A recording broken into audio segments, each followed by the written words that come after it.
Instituto, porque isso acaba ficando também em risco.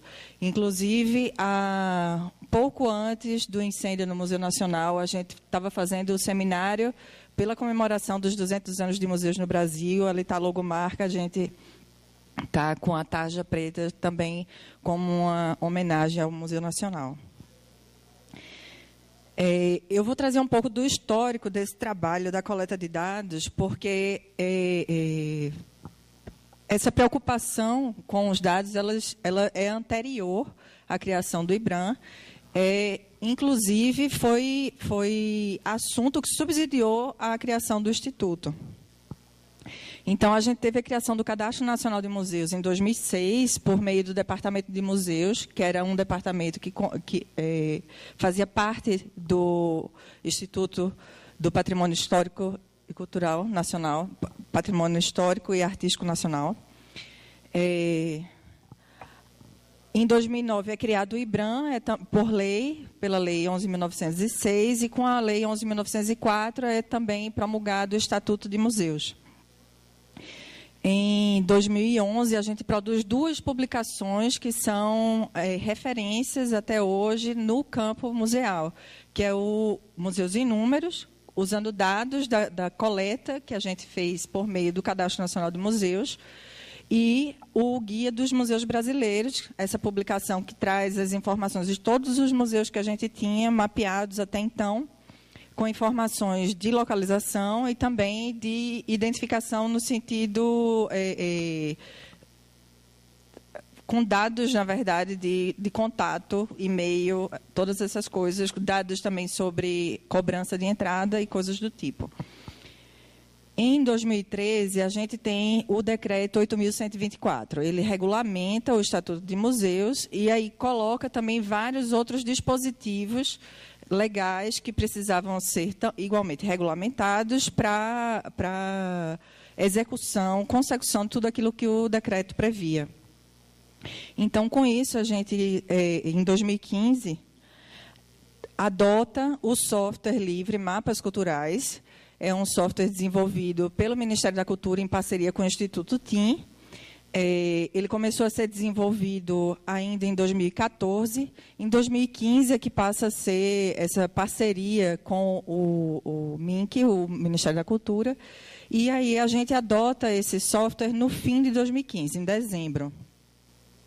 E aí a gente faz também a formalização da adoção da plataforma como um instrumento de difusão da informação já em janeiro de 2017. Então, a gente tem aí um período de um ano e 2 meses, mais ou menos, para a adoção dessa plataforma, apropriação da equipe dessa ferramenta, para só então a gente ter a formalização, efetivamente, dessa ferramenta dentro do Instituto e também para fora dele. Em 2016, outro dispositivo previsto no decreto de regulamentação do Estatuto de Museus é o Registro de Museus. Ele foi criado em 2016, ele foi criado por meio da regulamentação, que foi na resolução normativa do fim de 2016, mas ele passou a ser operado em janeiro de 2017. Esse histórico ele é construído... Pode dar mais uma. Construído com base nas informações do Cadastro Nacional de Museus. Essas informações têm níveis diferentes de aprofundamento da informação. A gente tinha museus que eram mapeados e museus que eram cadastrados. Até a adoção, na verdade, 2014, a gente teve uma suspensão da metodologia em 2012, retomou ela de uma maneira diferente em 2014 com a pesquisa anual de museus. Mas até 2012 a gente tinha um instrumento que era o questionário do Cadastro Nacional de Museus. Então, aqueles museus mapeados que tinham respondido esse questionário, a gente considerava como museus cadastrados. Esse questionário de cadastramento ele era muito extenso, ele era físico. Todas as informações eram passadas desse questionário físico para uma planilha em Excel e também inseridas num sistema ISIS, que era o nome do sistema. Esse sistema, a principal dificuldade que a gente teve é porque a infraestrutura física, o servidor ficava no Museu do Índio, no Rio de Janeiro. Essa base era operada aqui em Brasília. e só tinha uma pessoa que dava suporte. Era um software proprietário e, quando dava problema, demorava a se resolver, porque daí ia entrar em contato com a pessoa, às vezes ele estava de férias e a gente nunca conseguia celeridade suficiente. Fora que a gente fazia atualização da informação numa noite, quer dizer, durante o dia, à noite é que essa informação era carregada no sistema automaticamente e só ia aparecer a informação atualizada no dia seguinte. Então, a gente fazia essa diferenciação desses níveis de informação entre mapeamento e cadastramento. Os dados eram autodeclarados nesse questionário, a gente não tinha nenhuma documentação que comprovasse aquela informação que estava sendo dada. O instrumento de coleta era muito extenso e misturava dois tipos de informação diferentes, que eram os dados cadastrais, localização, endereço, coisas que não mudavam ao longo do tempo, junto com dados de pesquisa. A gente precisava saber o estado de conservação dos bens, a gente queria saber se já tinha sido implementado um plano museológico, um plano de aquisição, uma política de aquisição e de descarte de acervo.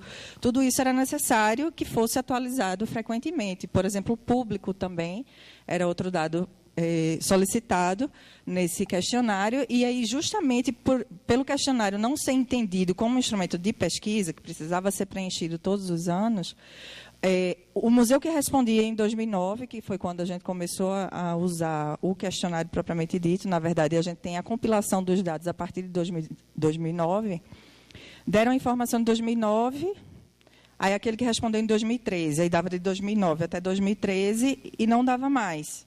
Aquele que deu em 2009 só deu em 2009. Então, quando a gente chegou em 2012, eu citei 2013, mas, na verdade, a gente suspendeu o uso do questionário em 2012, porque, quando chegou em 2012, até para a produção da publicação Museus em Números, na análise dos dados, quando a gente chegou, por exemplo, na informação de público, aí a gente já tinha um nível de resposta de 94%.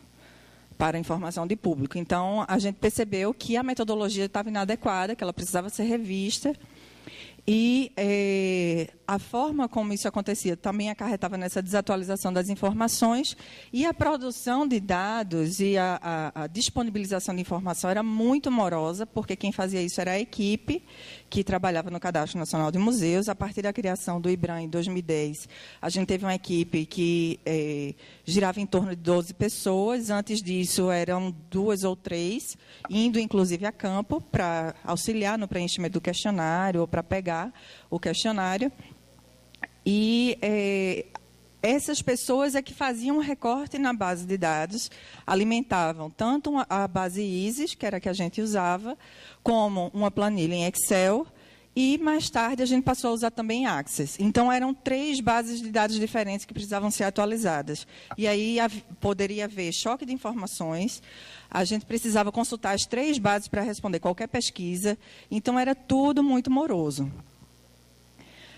Essa era a cara que o sistema tinha quando a gente utilizava a base ISIS. Quando ela começou a dar muito problema, por volta de 2010, que aí a equipe do recém-criado Instituto Brasileiro de Museus já estava trabalhando, levantaram vários requisitos de coisas que o sistema precisava ter, que ISIS já não atendia, e não dava para a gente ficar abastecendo várias bases de dados. Então, em 2013... a gente fez a implementação da base nova, que foi a Conheça os Museus Brasileiros 2.0. Esse desenvolvimento foi feito internamente, mas ainda tinha o problema da pesquisa ser feita pela equipe do Instituto. Não dava para o usuário fazer extração de dados, nem cruzamentos na própria plataforma, não dava para fazer nada disso. Era uma base estática, que mostrava o mapa com uma diferenciação de cor por quantidade de museus nos estados. Tinha o campo para busca por nome e, embaixo, por UF. Tinha na busca avançada para você colocar a tipologia de acervo, temática do museu e algumas outras informações, mas tudo muito básico. Aí, em 2015, quando a gente adota a plataforma Museus BR, ela já passa a ter uma coleta de dados automatizada. Por que, entre aspas, automatizada? Porque, na verdade, quem faz a inserção dos dados é o próprio responsável pela informação. A gente não faz a inserção. Qualquer cidadão, na verdade, pode fazer a inserção de dados na plataforma Museus BR. Basta ter um perfil no ID Cultura, que é uma plataforma, como se fosse uma plataforma Google, que tem vários serviços. Um deles é a nossa plataforma, por conta das aplicações do mapa, do software Mapas Culturais. Essa plataforma já fornece mapas georreferenciados, você consegue dar zoom em regiões específicas, tem alguns filtros também por seleção territorial. A atualização das informações, uma vez que o proprietário da informação passa a ser também proprietário da página do museu na plataforma, ele atualiza a qualquer tempo. E aí podem ser, inclusive, várias outras informações que não são o foco do Cadastro Nacional de Museus, que é quem gere a plataforma, mas que são úteis para a própria instituição, porque a plataforma ela fornece uma página de internet para cada uma das instituições. Então, isso acaba sendo benéfico, inclusive, para a divulgação da instituição, das suas ações e tudo mais. Isso também forneceu rapidez no fornecimento de informações, porque qualquer usuário, seja ele pesquisador, seja ele um visitante de museu, seja ele, principalmente agora nessa situação, TCU ou qualquer outro órgão de controle querendo obter informações para abordar o assunto da gestão de risco, por exemplo. Tudo isso está fornecido lá. E aí a gente também, como público interno, consegue produzir mais informação para subsidiar as outras áreas do Instituto. E a gente tem uma integração de dados que foi a cereja do bolo, digamos assim. Porque o próprio Ministério solicitava muita informação para poder cruzar com outros dados que eram coletados em outras áreas do Ministério, e essa plataforma passou a ser integrada junto com outras plataformas federais. A gente tem hoje, na verdade, essa informação foi levantada no fim de agosto, no dia 22 de agosto. A gente já tem 38 aplicações do software em municípios, 11 em estados, e a gente tem 5 plataformas federais. A do próprio SNIC, que é o Sistema Nacional de Informações e Indicadores Culturais, a Museus BR, que é a aplicação dos museus, o Sistema Nacional de Bibliotecas Públicas, que é da Diretoria de Livro, Leitura. Tem 3 L's, eu nunca lembro o terceiro L. DLLLLB, que é biblioteca, no fim. Tem a do Cultura Viva, que é dos pontos de cultura, e tem também a dos pontos de memória. Então, a gente tem já várias plataformas estaduais, municipais e federais. E, como eu falei para vocês, o desenvolvimento começou em 2014, por meio do Instituto TIM. A primeira instalação foi municipal, no município de São Paulo, e a primeira estadual também foi em 2014, no Rio Grande do Sul. Já em 2015, começou a parceria do Instituto TIM com o MINC, e em 2017, a gente começou a ter instalações usando software como um serviço, o Software as a Service. Então, isso também facilitou a integração entre os estados. A gente começou, por meio do Registro de Museus, a formar acordos de cooperação com os estados, e aí eles passaram a utilizar também a nossa plataforma, e com isso a gente tem a mesma informação aqui que tem lá, que tem no município, que faz parte, por exemplo, o Espírito Santo tem esse acordo com a gente. Então, o que você vê do Espírito Santo, de museus, na nossa plataforma, é a mesma que tem na plataforma do Estado e é a mesma que vai ter na plataforma de algum município do Estado do Espírito Santo. Essa é a cara que tem o mapa, tá? Vocês, acessando museus.cultura.gov.br, vocês vão chegar numa página que é a página inicial. Tem 4 botões no topo direito. O primeiro botão é eventos, o segundo museus. A gente tem também um botão para projetos e para agentes. Então, são várias atividades ligadas a museus que são integradas numa mesma plataforma, georreferenciadas, que podem nos dizer qual é o estado, qual é o município que tem mais museus, mais atividades relacionadas a museus, mais agentes que trabalham e que têm como área de atuação os museus. Então, é uma forma facilitada de gestão desses assuntos.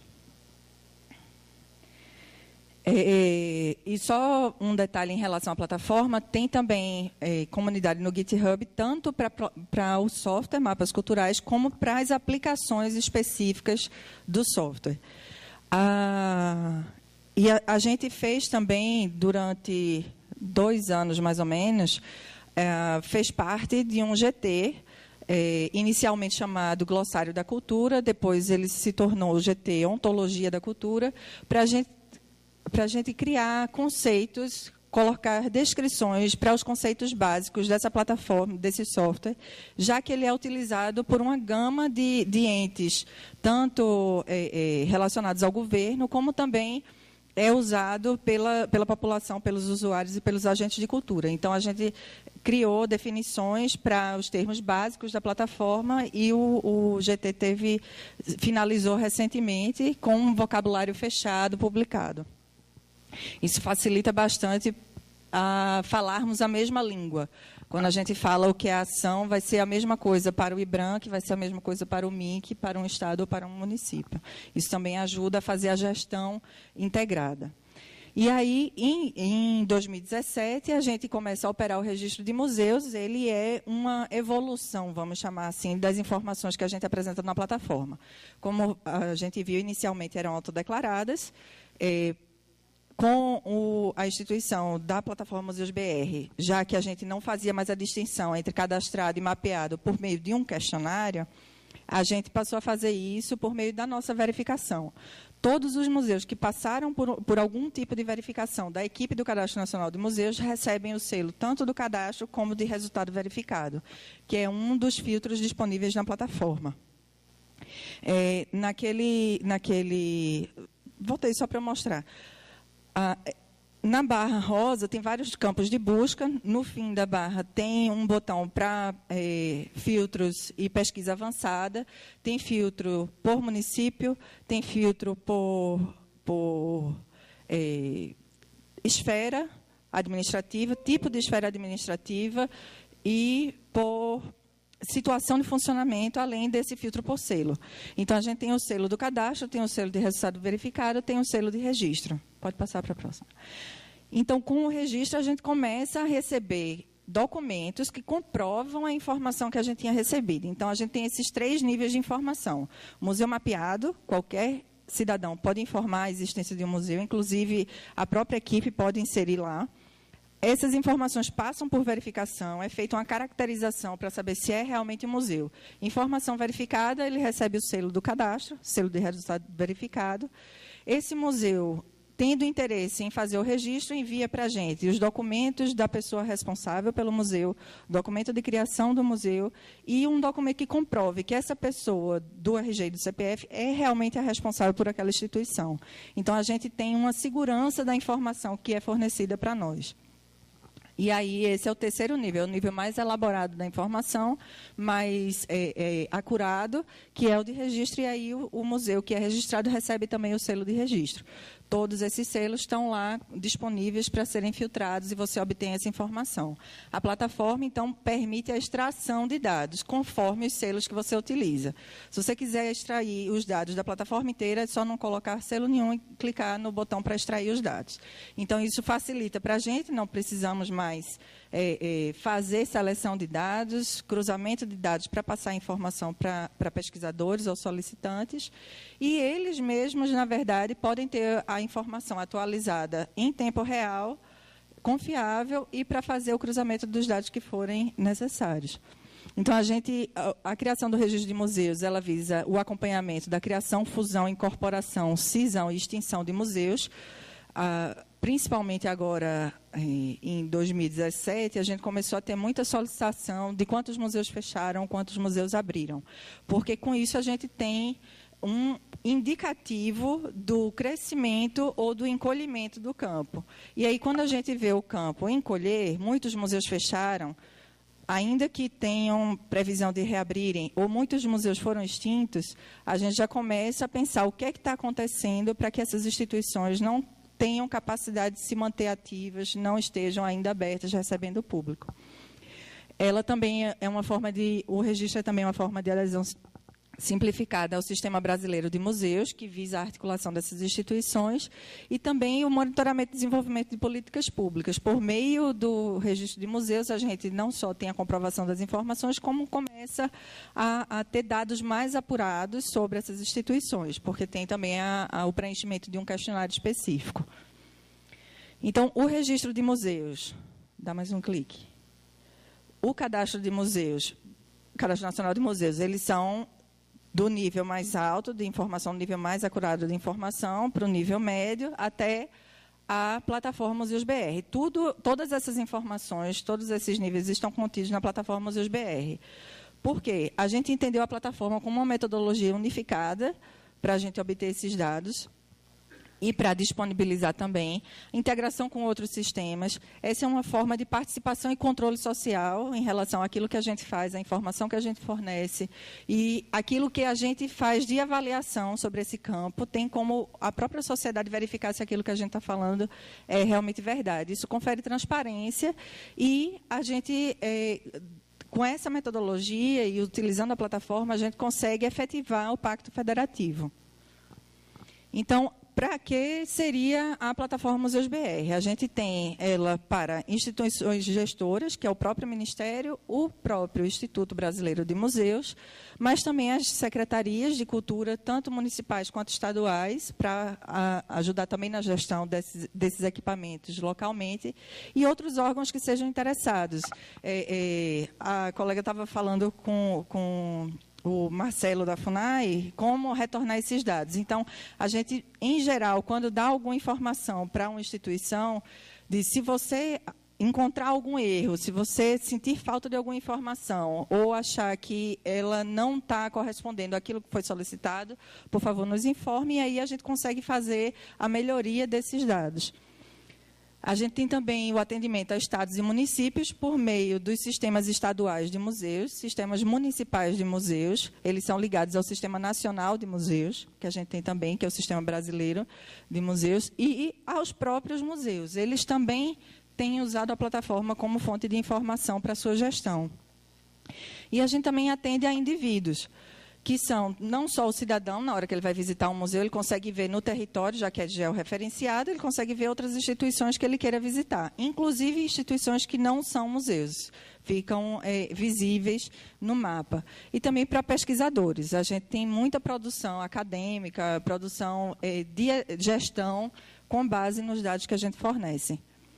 A gente trabalha com esses eixos.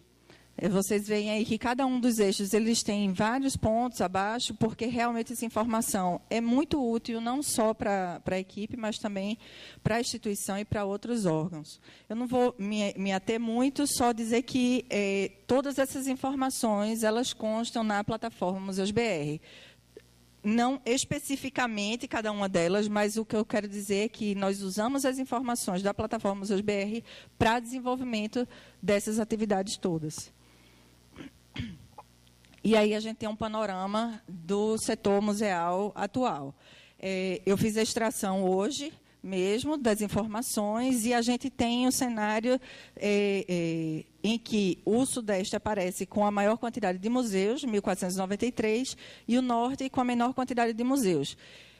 Olhando pura e simplesmente para esses números, a gente tem a impressão de que a gente tem uma má distribuição da quantidade de museus. No entanto, a gente precisa levar em consideração a distribuição demográfica, a dispersão demográfica do Brasil, além da maturidade e a própria existência dos estados e dos municípios influenciam também na quantidade de instituições museais que existem nesses locais.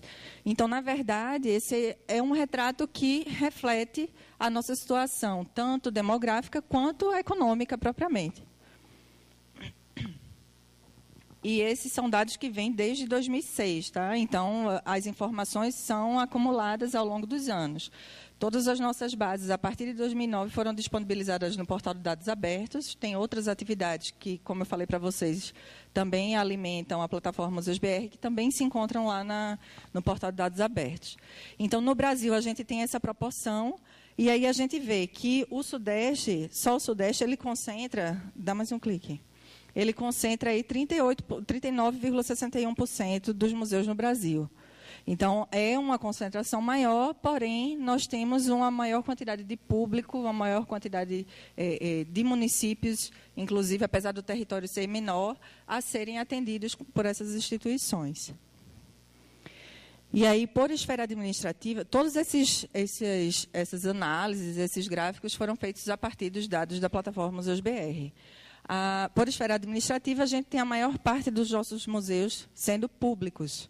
A discussão trazida pelas medidas provisórias que foram assinadas na semana passada, a discussão gira em torno justamente disso. Qual a sustentabilidade dessas instituições, elas sendo públicas? Será que, se elas forem privadas, a situação delas melhora, não melhora? Então, a gente tem uma prevalência de instituições públicas. Dessas, a maior parte é municipal. A gente tem cerca de 70%, eu acabei não colocando aí a informação, mas cerca de 70% é instituição municipal. Então, se a gente for pensar os municípios, a quantidade de municípios que tem, o Brasil tem hoje 5.570 municípios. Se a gente for pensar no tamanho desse município, no amadurecimento desse município, no poder financeiro, vamos dizer assim, poder de orçamento que esse município tem,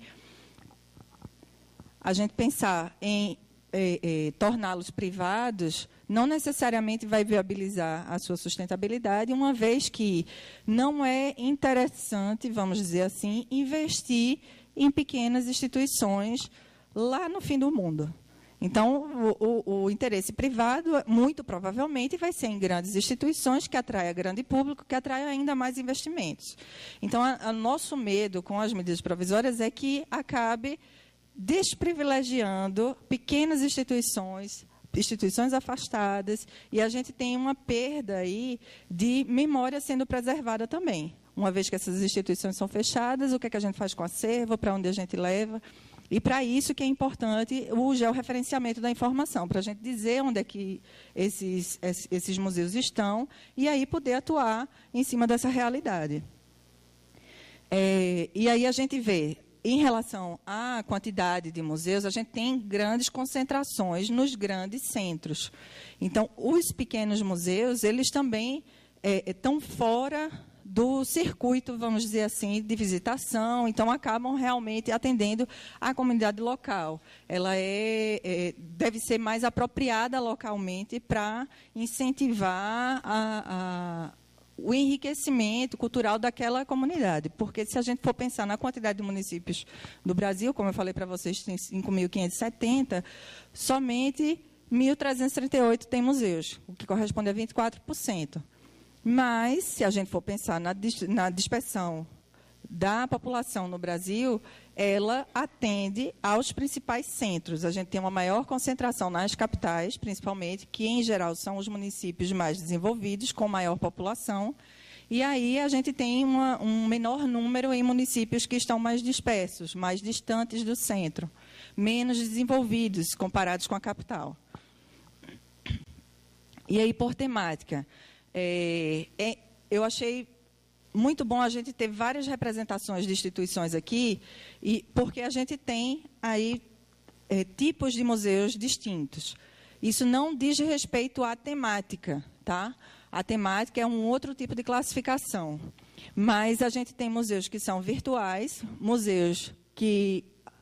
Porque o nosso conceito de museu é bastante amplo. A gente segue o que o Conselho Internacional de Museus coloca. Então, unidades de conservação da natureza, planetários, oceanários, herbários, tudo isso é considerado também museu dentro do nosso conceito.